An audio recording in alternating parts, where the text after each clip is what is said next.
So I want to go back to Jared for just a second, which he's saying like, look, these women didn't say anything about Joseph Smith.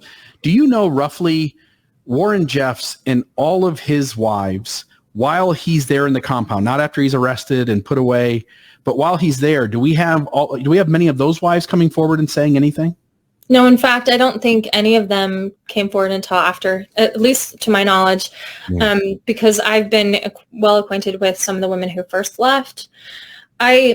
I would say to Jared's comment, I don't know what he's saying specifically, but to what end? What does that matter to me? So it's okay if you're marrying a 14-year-old if she was happy about it her whole life.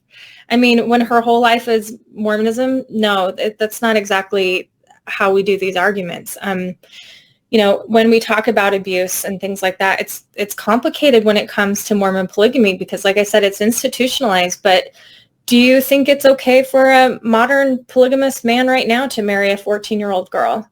Because that's essentially what you're saying.